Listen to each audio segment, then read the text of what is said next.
Hello everyone, welcome to my channel Let's Learn Together.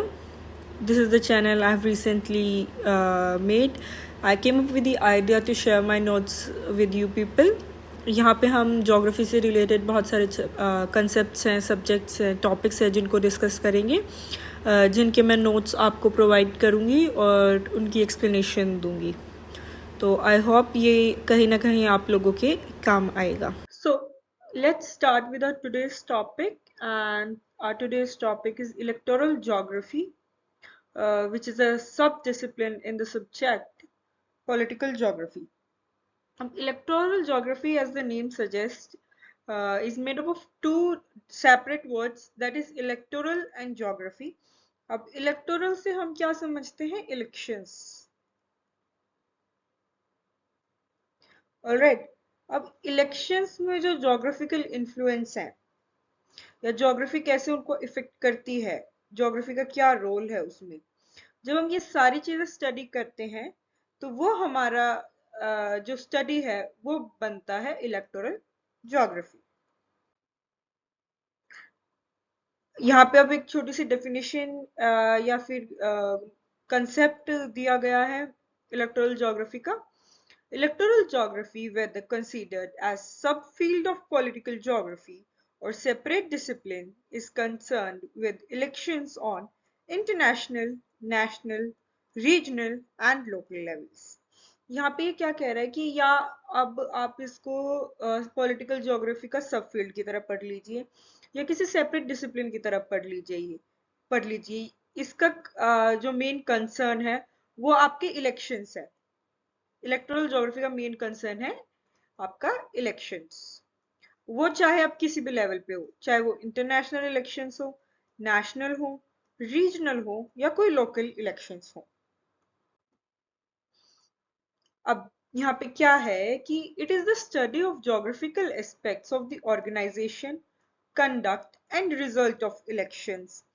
जो आपकी organisation है elections की, किस तरीके से ऑर्गेनाइज किए जाते हैं, फिर किस तरीके से उनको कंडक्ट किया जाता है और किस तरह फिर उनका रिजल्ट आता है, उसमें जब हम ज्योग्राफिकल एस्पेक्ट्स को स्टडी करते हैं वो हमारा इलेक्टोरल ज्योग्राफी है. In other words, it is the study of the spatial voting patterns, behavior, or the study of spatial distribution of political phenomena of voting. यहाँ पर यह क्या कह रहा है कि इलेक्टोरल ज्योग्राफी किस चीज की स्टडी, आपकी स्पेशियल वोटिंग पैटर्न्स. जो आपका वोटिंग पैटर्न है वो कैसे एक रीजन से दूसरे रीजन में वेरी करता है, उसका ठीक है, फिर उसका बिहेवियर क्या है, एटीट्यूड क्या है, किस तरीके का उसका नेचर है, फिर जो वोटिंग हो रही है आपकी उसका स्पेशल डिस्ट्रीब्यूशन कैसा है, ये सारा हमारा इलेक्टोरल ज्योग्राफी के अंडर आता है.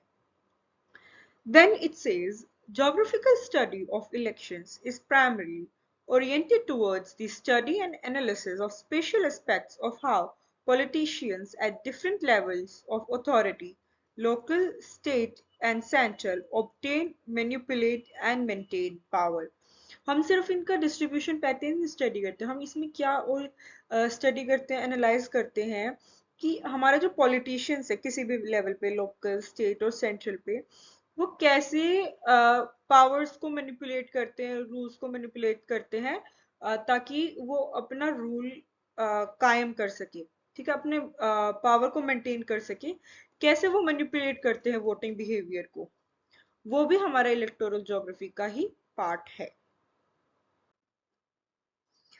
अब ये इलेक्टोरल ज्योग्राफी जो सब्जेक्ट है, सब फील्ड है, इसके डेवलपमेंट की अगर बात करें तो ये काफी रीसेंट सब्जेक्ट है. काफी बहुत ज्यादा टाइम इसको नहीं हुआ है.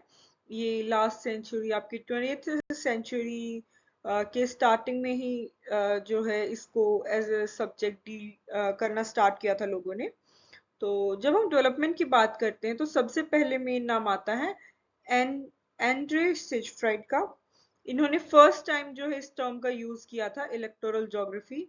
उनकी एक बुक आई थी, फ्रेंच इलेक्शंस पे बेस्ड थी, 1913 में, और उनमें इन्होंने फर्स्ट टाइम इस वर्ड का यूज किया गया था. इसीलिए इनको काफी बार जो है हम founding father of electoral geography भी कहते हैं. He is also known as founding father of electoral geography.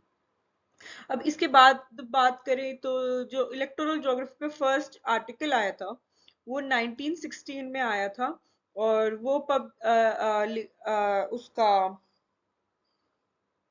जो टाइटल था आर्टिकल का वो था geographical influences in the Britain elections. कि ब्रिटेन में जो इलेक्शंस हुए थे उसमें ज्योग्राफी के क्या क्या ज्योग्राफिकल इन्फ्लुएंसेस थे। और वो पब्लिश किया था एडवर्ड क्रिबिल ने। उस टाइम पे ज्योग्राफिकल रिव्यू आता था, तो उसमें इन्होंने ये आर्टिकल पब्लिश कराया था।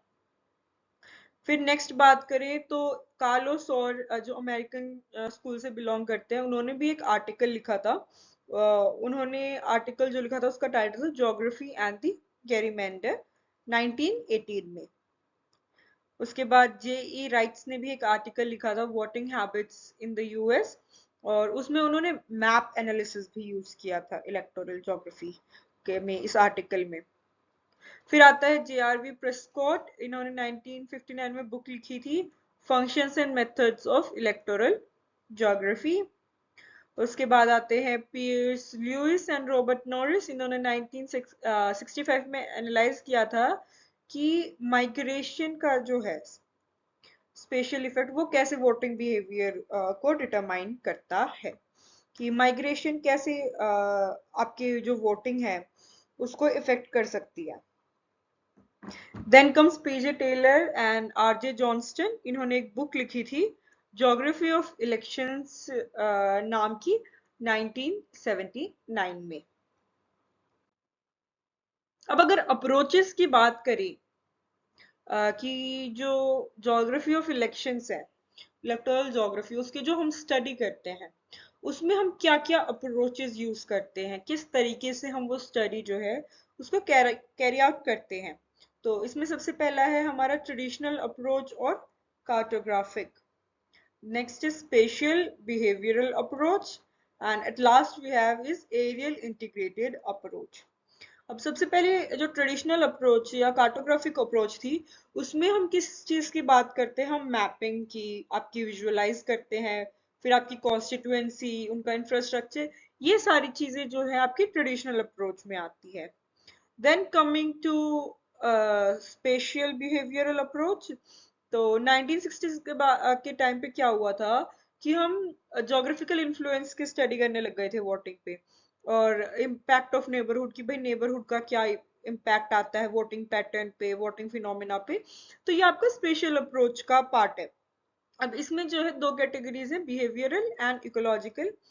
बिहेवियरल में हम बेसिकली पढ़ते हैं एटीट्यूड ऑफ पीपल, लोगों का क्या एटीट्यूड है इलेक्शंस की तरफ, वोटिंग की तरफ, वो सारा आपका बिहेवियरल अप्रोच का पार्ट है।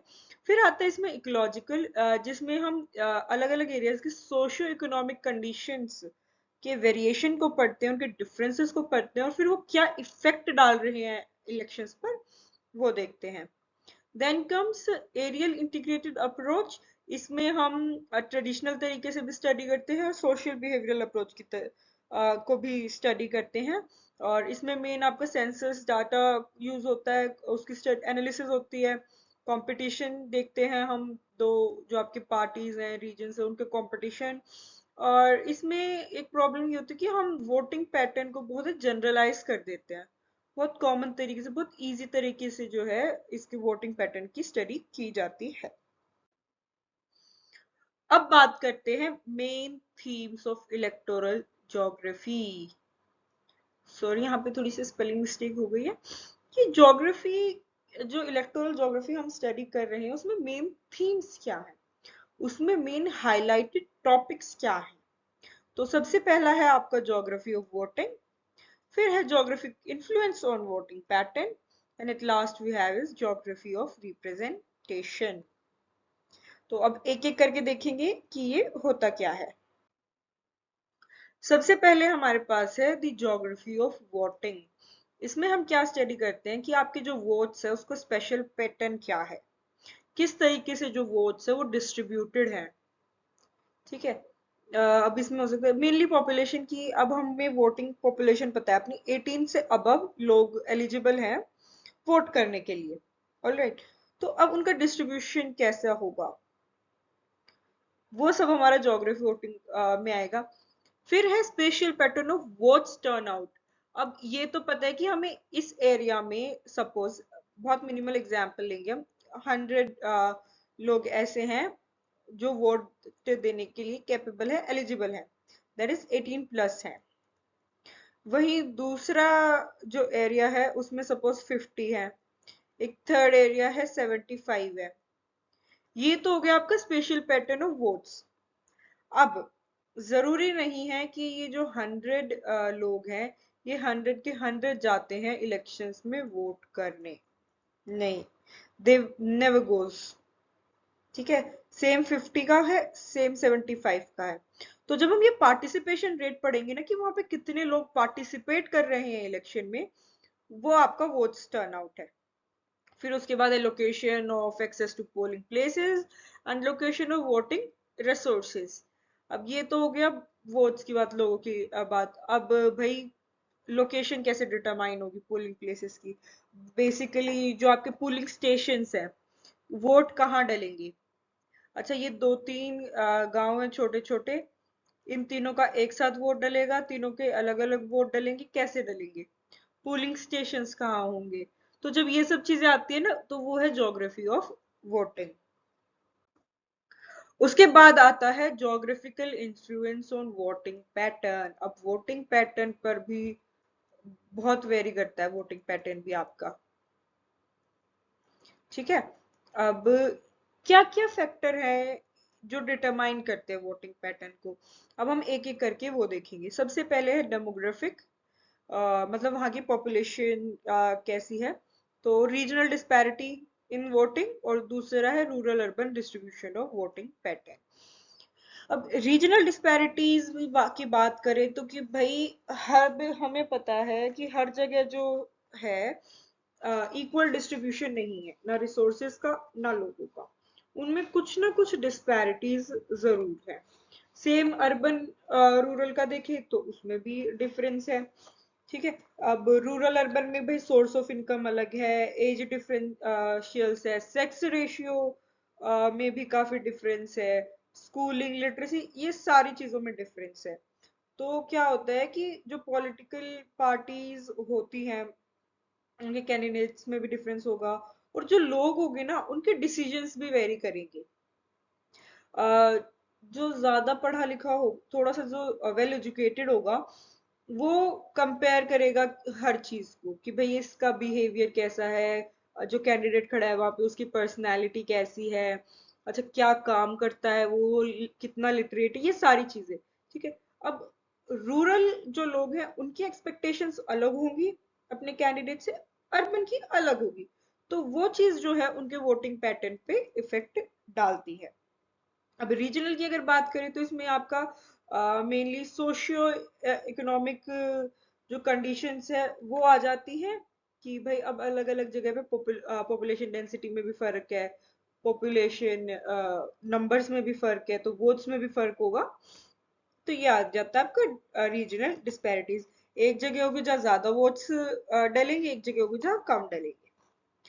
फिर आता है आपका socio economic, and it is very important. अब एग्जाम्पल लेते हैं हम। अगर आपके एरिया में कोई दो कैंडिडेट खड़े हैं, candidate A and candidate B, सबसे पहले यहाँ पे जो लोग रह रहे होंगे वो देखेंगे कास्ट। अब कास्ट में क्या करेंगे कि जो लोग, सपोज ए की कास्ट है जाट, एक बेसिक एग्जांपल है। बी की कास्ट लगा लो आप, वो ब्राह्मण है। ठीक है, अब इस एरिया में जितने भी जाट होंगे वो सब किसको वोट देंगे? ए को। वहीं जो ब्राह्मण होंगे वो किसको वोट देंगे? बी को। तो ये जो इन्फ्लुएंस है कास्ट का, वो भी आपके वोटिंग पैटर्न पे बहुत इफेक्ट डालता है। अब सेम आ जाता है रिलीजियन। अब रिलीजियन में बात कर ले, अगर ए हिंदू है एंड बी मुस्लिम है, तो जितने भी हिंदू लोग होंगे वो हिंदू को ही वोट देंगे, जितने भी मुस्लिम लोग होंगे वो बी को ही वोट देंगे। Then comes language. Language is also another determining factor.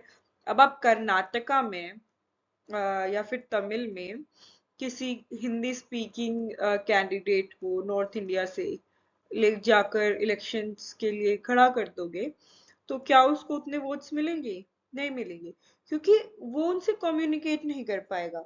Language is very important for communication, और जब तक आपका कैंडिडेट जो है वो कम्युनिकेट नहीं करेगा लोगों से, वो वोट्स कैसे पाएगा? ठीक है। तो लैंग्वेज भी दूसरा बैरियर है। फिर आता है करंट इवेंट्स। करंट इवेंट्स क्या, कि उस टाइम पे जो है सोसाइटी की सोशियो इकोनॉमिक कंडीशंस कैसी है, वहाँ क्या हो रहा है। अगर यहाँ पे कोई सपोज एक पॉलिटिकल पार्टी है, ठीक है, उन्होंने कोई एक डिसीजन लिया। सबसे बड़ा एग्जाम्पल ले लेते हैं, जो अभी हाल फिलहाल में 2020 में जो फार्मर लॉ आया था।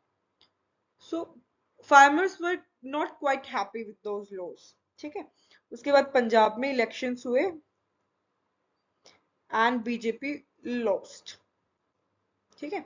तो उस टाइम की भी सोशियो इकोनॉमिक कंडीशंस कैसी है, कि करंट गवर्नमेंट जो है उसने अगर कुछ ऐसा स्टेप लिया जिससे लोग खुश नहीं है, so they will not vote them. ठीक है। ये सब। अब दूसरा इलेक्शन कैंपेन्स। अब कुछ चीजें हैं जो इलेक्शन, अब ये सारे फैक्टर्स को ओवर पावर कर सकता है इलेक्शन कैंपेन। अगर आपकी कैंपेन अच्छी है, अगर आप लोगों को अपनी तरफ खींच पा रहे हो, तो आपको वोट्स मिलेंगे। फिर लोकल इश्यूज बहुत मैटर करते हैं। अब हम लार्ज स्केल पे जब बात करेंगे तो वो तो कॉमन चीजें होगी, वो लोगों को ज्यादा अट्रैक्ट नहीं कर पाएगी। बट हम जब इनके छोटे छोटे पार्ट्स है, जो लोकल एरियाज है, उनके इश्यूज को देखेंगे, ठीक है, आप उन लोगों से उनके इश्यूज के बारे में कनेक्ट करोगे, that will attract more voters. ठीक है। तो इसीलिए कहते हैं कि आपके जो लोकल इश्यूज हैं वो भी बहुत मैटर करते हैं। And at last it is literacy, कि आपका कैंडिडेट कितना पढ़ा लिखा है। ठीक है। वो भी जो है अट्रैक्ट करता है कि भाई अगर वो कैंडिडेट जो है क्वाइट एजुकेटेड है, पढ़ा लिखा है, तो हम उससे उम्मीद करेंगे कि yes he will work for society, वो सोसाइटी का कुछ ना कुछ भला करेगा। Now at last we have physical influences. उसमें दो चीजें आ जाती है आपकी, टोपोग्राफी एंड वेदर कंडीशंस। अब टोपोग्राफी और वेदर कंडीशंस कैसे इफेक्ट करते हैं? टोपोग्राफी की अगर बात करें, तो जो टोपोग्राफी है वो आपकी आपकी सोशियो इकोनॉमिक कंडीशंस जो है उसको बहुत ज्यादा इफेक्ट करती है। प्लेन एरिया और माउंटेन एरिया दो ले लेते हैं हम यहाँ पे, एक माउंटेन एरिया, एक प्लेन। प्लेन एरियाज में डेवलपमेंट होना बहुत आसान है, वहीं माउंटेन एरियाज में डेवलपमेंट होना बहुत मुश्किल है। ठीक है। तो अगर किसी कैंडिडेट को वोट चाहिए, उसको माउंटेन एरिया में डेवलपमेंट ज्यादा करनी पड़ेगी, otherwise people will not vote them. ठीक है। इनकी डिमांड्स अलग होंगी, प्लेन वालों की डिमांड अलग होगी, माउंटेन वाले लोगों की डिमांड अलग होगी, उनकी एक्सपेक्टेशंस अलग होंगी। ठीक है। फिर एट लास्ट आता है वेदर कंडीशंस। अब इसमें अगर देखें कि भाई जैसे आज इलेक्शंस है, ठीक है, आज अगर हल्का सा वेदर खराब हो जाए अभी, कि मेरे को वोट डालने जाना है, बट गलती से बारिश आ जाए, तो क्या होगा कि मैं वोट डालने नहीं जाऊंगी। अब यहाँ पे बात आ जाती है प्रायोरिटी की, कितने लोग अपनी ये जिम्मेदारी समझते हैं कि चाहे कुछ भी हो जाए, अगर आज इलेक्शंस है तो वो वोट डालेंगे। ठीक है। अब इसमें ना एक जर्नल ऑफ पॉलिटिक्स ने आर्टिकल दिया था या एक इंफॉर्मेशन दी थी, जर्नल ऑफ पॉलिटिक्स ने। उन्होंने एक स्टडी की थी, ठीक है, एक ऑब्जर्वेशन किया था कि 1987 और 2007 के बीच उन्होंने नियरली 3000 कंट्रीज की स्टडी की थी, उनको का इलेक्शंस को एनालाइज किया था कि अगर, और उन्होंने क्या पाया था, इस स्टडी का रिजल्ट क्या था, कि अगर हल्का सा वेदर में या फिर स्पेशली रेन में 1% इंक्रीज हो जाता है इलेक्शन वाले दिन, 1% बारिश ज्यादा हो जाती है, तो वहीं वहां पर 1% वोट्स जो है गिर भी जाते हैं, कि 1% लोग वहां वोट डालने नहीं जाते। This is how your weather conditions effect आपका वोटिंग पैटर्न। उसके बाद आता है ज्योग्राफी ऑफ रिप्रेजेंटेशन। यहाँ पे मेनली हम बात करेंगे ऊपर लेवल जो आपके रिप्रेजेंटेटिव्स हैं उनकी, वो कैसे रिप्रेजेंटेशन कर रहे हैं। अब स्पेशली जो आपके कैंडिडेट्स हैं, आपके जो लॉ मेकर्स हैं, वो क्या होता है कई बार कि आपका जो कोई पॉलिटिकल पार्टी है पावर में, और वो क्या करती है अपने बेनिफिट के लिए कॉन्स्टिट्यूएंसीज के साथ छेड़छाड़ करती है, उसको चेंज करने की कोशिश करती है। तो ये जो प्रैक्टिस है ना, ये आपकी इस प्रैक्टिस की स्टडी आएगी आपकी ज्योग्राफी ऑफ रिप्रेजेंटेशन में। अच्छा, इसमें अब हम क्या करते हैं मेनली ज्योग्राफी ऑफ रिप्रेजेंटेशन में, कि हम स्टडी करते हैं डिस्ट्रिक्टिंग की। ठीक है। अब ये क्या है कि जो हम डिस्ट्रिक्ट्स बनाते हैं, जो कॉन्स्टिट्यूएंसीज बनाते हैं रिप्रेजेंटेशन के लिए, कि यहाँ से एक कैंडिडेट, यहाँ से एक कैंडिडेट, यहाँ से एक एक हम वो कैंडिडेट को खड़ा कर रहे हैं इलेक्शंस जीतने के लिए, किस तरीके से ये रिप्रेजेंटेशन जो है यहाँ पे की जा रही है, किस तरीके से हमने ये डिस्ट्रिक्ट या कॉन्स्टिट्यूएंसी की फॉर्मेशन की है, वो आपका पार्ट है ज्योग्राफी ऑफ रिप्रेजेंटेशन का। अब हमने बात की कि कैसे वो कॉन्स्टिट्यूएंसीज बनाते हैं, उनकी फॉर्मेशन होती है।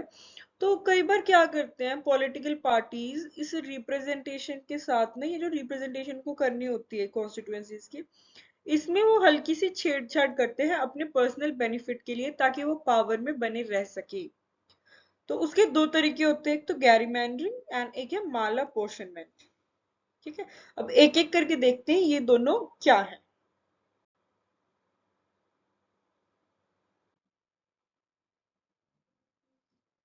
सबसे पहला है गैरीमैंडरिंग। तो इसमें क्या करता है आपका जो पावरफुल इंसान है वहां पे जो ऊपर बैठा है, कि ये जैसे कॉन्स्टिट्यूएंसी है, इसके बॉर्डर्स को जो है इसकी कोनों पे कॉन्स्टिट्यूएंसीज को थोड़ा सा या तो आगे कर देगा, इधर तक स्ट्रेच कर देगा, या उसको इतना अंदर इंक्लूड कर देगा। ये जब कॉन्स्टिट्यूएंसीज की बाउंड्रीज के साथ आगे पीछे किया जाता है इसको, वो आपका गैरीमैंडरिंग का पार्ट है। तो यहाँ पे देखो, it is a practice of dividing a geographical area into representative districts in a way that gives political advantage to one party or group in elections। इस तरीके से कॉन्स्टिट्यूएंसी का रिप्रेजेंटेशन किया जाता है कि एक पार्टी को जो है बेनिफिट मिले। ठीक है। अब ये जो पहली बार जो टर्म है 1812 में ओरिजिनेट हुई थी, उस टाइम पे क्या हुआ था कि एल्ब्रिज गैरी, ठीक है, ये गवर्नर थे मैसेचुसेट्स में। इन्होंने क्या किया था, एक लॉ बनाया और उन्होंने एसेक्स कंट्री के जो कॉन्स्टिट्यूएंसीज है उनको और तरीके से शेप कर दिया था ताकि वो सत्ता में बने रहे। तो इन्हीं के नाम पे ये टर्म आई है गैरी मैंडरिंग। अब इसमें भी कुछ तरीके हैं गैरीमैंडरिंग करने की भी। पहला है एक्सेस, फिर है वेस्टेड, और एक स्टेक टाइप गैरीमैंडर। अब ये क्या है, तो सबसे पहले देखते हैं आपका access vote technique. Access vote technique में क्या करते हैं जो आपके जो पावर में है लोग, जो गवर्नमेंट में है, वो लोग क्या करते हैं आपके वो इस तरीके से कॉन्स्टिट्यूएंसीज को डिजाइन करेंगे कि उनको ज्यादा वोट मिले, एक एक्सेस वोट ऐड हो जाए उनके पास। ठीक है। ये एक प्रैक्टिस है जिसमें बाउंड्रीज को इस तरीके से डाला जाता है कि जो एक ग्रुप है ना, उसकी कंसंट्रेशन किसी एक डिस्ट्रिक्ट में ही कर दी जाए, ताकि वहां पे जो है आपको एक्सेस वोट मिल सके, बजाय उसको डिवाइड करने के जिससे वोट कट हो जाए। सपोज यहाँ पे एक ये रीजन है, एक ये रीजन है, एक ये रीजन है। ठीक है। अब क्या है कि ये बेल्ट है भाई हिंदू मेजोरिटी की, सपोज एग्जांपल ले रहे हैं कि यहाँ पे अगर कोई आएगा ना तो वो हिंदू ही जीतेगा। ठीक है, लेकिन क्या हो गया, ये दो कॉन्स्टिट्यूएंसीज में बटे हुए हैं, तो इनको ना वो बेनिफिट नहीं मिल पाएगा। वो क्या करेंगे, इस पूरे रीजन को या तो वो इस कॉन्स्टिट्यूएंसी में मिला देंगे, या इस पूरे को इस वाली कॉन्स्टिट्यूएंसी में मिला देंगे, जिससे क्या है, ये वोट डिस्ट्रीब्यूट ना हो, एक साथ हो, और इनका जो कैंडिडेट है वो जीत सके, उनको एक्सेस वोट मिल सके, एक्स्ट्रा वोट मिल सके। ठीक है, ये एक्सेस। फिर आती है आपका वेस्टेड वोट। इसमें क्या करते हैं, वोट डिस्ट्रीब्यूट कर देते हैं। इसमें हमने जैसे इकट्ठा किया ना, सपोज ये पहले से इकट्ठा है, यहाँ पे हिंदू बेल्ट है, हिंदू कैंडिडेट जीते, ये नहीं चाहते हिंदू कैंडिडेट जीते, ये क्या कर देंगे, इसको डिवाइड कर देंगे, इसको आधे को इसमें मिला दिया, आधे को इसमें मिला दिया, आधे को इसमें मिला दिया। एक में ये एक्स्ट्रा वोट के लिए कर रहे हैं, एक में जो वहां पे ऑलरेडी वोट्स है उनको डिस्ट्रीब्यूट करने के लिए, ताकि वो वेस्ट हो जाए, वो मिलकर किसी एक कैंडिडेट को नहीं जिता पाए। वो है आपका वेस्टेड वोट। अब स्टैक टाइप गैरीमैंडर क्या होता है, इसमें ना एक पॉकेट्स होती है आपकी, कुछ छोटी छोटी, किसी किसी एक पर्टिकुलर ग्रुप्स की, जो वहाँ मेजोरिटी में होती है, जो वहाँ पे पावर में होती है। ये क्या करते हैं, उसको इस तरीके से फॉर्म करते हैं कि वो जो पावर में है ना, वहां पे वो वीक पड़ जाए, उनसे उनका एरिया ही ले लिया, उन कॉन्स्टिट्यूंसी की ज्यादा कुछ उसके पास बचा ही नहीं। ठीक है, तो वो जो एनक्लोज्ड पॉकेट्स होती है ना, जहाँ पे ग्रुप्स की स्ट्रेंथ होती है, वो उसको इस तरीके से काट दे कि वो एरिया ऑफ वीकनेस बन जाता है उनका। वो है आपका स्टेक टाइप गैरी मेंटर। अब उसके बाद आता है माल अपॉर्शनमेंट। अब माल अपॉर्शनमेंट क्या है, कि इसमें हम इलेक्टोरेट्स की बात करते हैं। वहां पे गैरीमेंटिंग में हमने एरिया की बात की थी। ठीक है, कि इतना एरिया, इतना कॉन्स्टिट्यूएंसी। यहाँ पे हम मेनली लोगों के अंदर जो वोटर्स है ना, वोटर्स के बेसिस पे होगा। ठीक है, अब हमें ये पता है कि भाई जो इलेक्टोरेट है, एक कॉन्स्टिट्यूएंसी से अलग में जाते हैं तो डिफरेंस आता है उनमें। एक कॉन्स्टिट्यूएंसी में पॉपुलेशन ज्यादा होगी, एक में कम होगी। ठीक है, पॉपुलेशन सेम नहीं होगी, उनकी वोट से सेम नहीं होंगे। तो ये सब जो चीजें होती है ना, वो जब हम ये पॉपुलेशन के साथ छेड़खानी करते हैं, कितना वोट आ रहा है कितना नहीं, कॉन्स्टिट्यूएंसी के साथ छेड़छाड़ करते हैं, वो आता है आपका माल अपॉर्शनमेंट में। कि इसमें क्या होता है, जो आपके वोट्स के प्रोपोर्शन है ना, उनमें डिफरेंस आ जाता है। ठीक है, जब हम इलेक्शंस में वोट्स के प्रोपोर्शंस के साथ खेलते हैं, तो वो आ जाता है आपका माल अपॉर्शनमेंट। ठीक है, अब ये क्या है, इसमें it involves a design of four constituencies under which different constituencies may enclose a highly varying number of voters, with the result that a party with a much smaller numerical uh, in overall population votes may exceed in winning and a highly disproportionate number of seats. ये जो एक बड़ा reason है, उसमें ये constituencies को कुछ इस तरीके से डिवाइड कर देते हैं, इतनी कॉन्स्टिट्यूएंसीज बना देते हैं कि अगर इनको वोट्स कम भी मिल रहे हैं ना, तो भी ये हाई प्रोपोर्शन से जीत जाते हैं। ठीक है, तो ये जब कॉन्स्टिट्यूएंसीज में नंबर्स में छेड़छाड़ होती है, वो आपका माल अपॉर्शनमेंट है। अब इसमें सबसे बड़ा ड्रॉबैक क्या होता है, कि क्या क्या डिफरेंस आ जाता है इससे, क्या क्या इसके इफेक्ट्स हैं। एक तो ओवर रिप्रेजेंटेशन, कि इतनी रिप्रेजेंटेशंस की हमें जरूरत नहीं है, जो इतनी सारी मिल रही है, नहीं। ये दो दो ये तीन चार अभी अगर हो इनकी जगह पे, बहुत छोटा सा एग्जाम्पल है ये, हाइपोथेटिकल, कि इतनी जरूरत नहीं है, बट वो कॉन्स्टिट्यूएंसीज को इतना बना देते हैं जीतने के लिए, कि वो ओवर रिप्रेजेंटेशन हो जाता है। अच्छा, फिर क्या है, change in number of reserved seats, specially for SC and ST. हमें पता है, चाहे हम कहीं भी चले जाएं, कुछ सीट्स जो है, कुछ स्पेशल क्लासेस के लिए रिजर्व्ड है। आपकी कुछ सीट्स एससी के लिए, कुछ सीट एसटी के। ठीक है, जब आप कॉन्स्टिट्यूएंसीज में इतना चेंज करोगे, तो इनकी जो रिजर्व्ड सीट्स हैं, उनमें भी चेंजेस आते हैं। ठीक है, अब फिर आता है कि अब हम डेमोक्रेसी में जब बात करते हैं, तो हम क्या करते हैं, वन पर्सन वन वोट की बात करते हैं। बट यहाँ पे क्या होगा, जो एक वोटर है ना, ये एक पर्सन है, इसकी वोट की 3 या 4 जो है वैल्यू होती है। एक इंसान का एक ही वोट नहीं गिना जाता, 2 या 3 वोट गिने जाते हैं इसमें ऐसे। मतलब गिनते तो नहीं है, मतलब ये डिस्प्रोपोर्शन इतना हो जाता है कि वो कंसिडरेशन बढ़ जाती है इनकी, वो प्रोपोर्शन बढ़ जाता है। ठीक है। तो ये जो 1 पर्सन 1 वोट है का डायलेमा है, उसको भी बहुत ज्यादा इफेक्ट करता है। अब जो लास्ट है इसका डिफरेंस, वो है difference between number of registered and actual voters. जितने वोटर्स रजिस्टर हुए हैं उनमें डिफरेंस होगा, और जो एक्चुअल वोटर्स हैं जो वोट्स डालते हैं उसके नंबर्स में भी बहुत ही ज्यादा डिफरेंस होता है, वेरिएशन होता है। ठीक है। So thank you all, and this was for today. Thank you for being part of this video, and if you liked it, do not forget to share it with your friends and family, and also subscribe to our channel and press the bell icon.